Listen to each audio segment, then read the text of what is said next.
শ্রীবৎস রাজার উপাখ্যান। বণিক কর্তৃক চিন্তাহরণ। তবে সাধু হর্ষযুত গলে বস্ত্র দিয়া, যথা আছে চিন্তা সতী উত্তরিল গিয়া।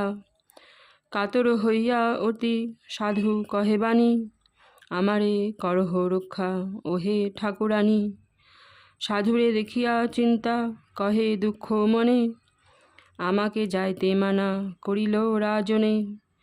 কি কহিবে মহারাজ আসিয়া ভবনে, ভাবিয়া চিন্তিয়া রানী স্থির কইল মনে। কাতর শরণাগত যেই জন হয়, তাহারে করিলে রক্ষা ধর্মেরও সঞ্চয়। বেদে শাস্ত্রে মুনি মুখে শুনিয়াছি আমি, প্রাণ দিয়ে রাখয়ে শরণাগত প্রাণী।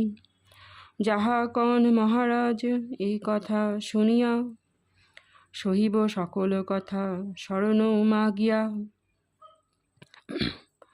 এত ভাবি চিন্তা দেবী হৃষ্ট চিত্ত হইয়া, চলিলেন তবে রানী ঈশ্বরে সরিয়া। উপনীতা হন যথা সদাগর তরি, করজোড়ে কহে দেবী প্রদক্ষিণ করি।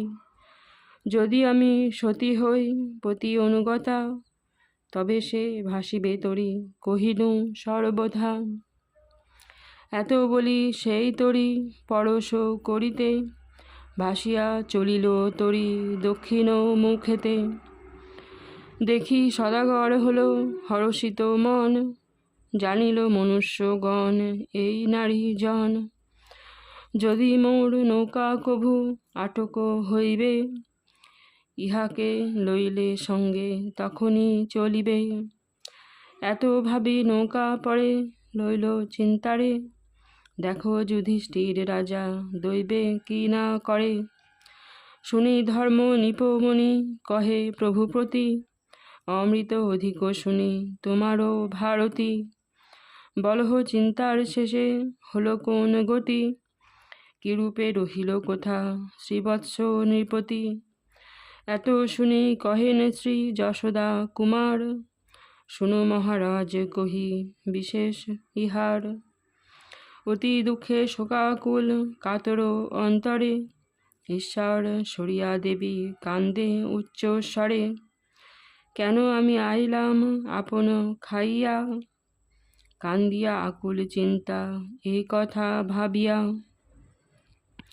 সূর্যপানে চাহি দেবী জোর করি হাত, বহু স্তব করে চিন্তা করি প্রাণীপাত। দয়া করো দীননাথ অখিলের পতি, মোর রূপ লহদেব দেহ কুআকৃতি। জরায়ুত অঙ্গ প্রভু দেহ শীঘ্র গতি, এত বলি কান্দে দেবী লোটাইয়া ক্ষিতি। দেখি দেব ভাস্করের দয়া উপজিল, ভয় নাই বাণী নিঃসরিল। চিন্তা দেবী রূপদেব করিল হরণ, গলিত ধবল মূর্তি দিল ততক্ষণ। এই রূপ নৌকায় রহিল চিন্তা সতী, বাহিয়া চলিল সাধু মহাহৃষ্টমতি।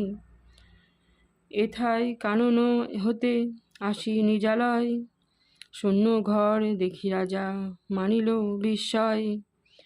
কান্দিয়া অস্থির রাজা না দেখি চিন্তায়, সকাতরে পরশিরে জিজ্ঞাসেন রায়। মহাভারতের কথা অমৃত সমান, কাশীরাম দাস কহে শুনে পুণ্যবান।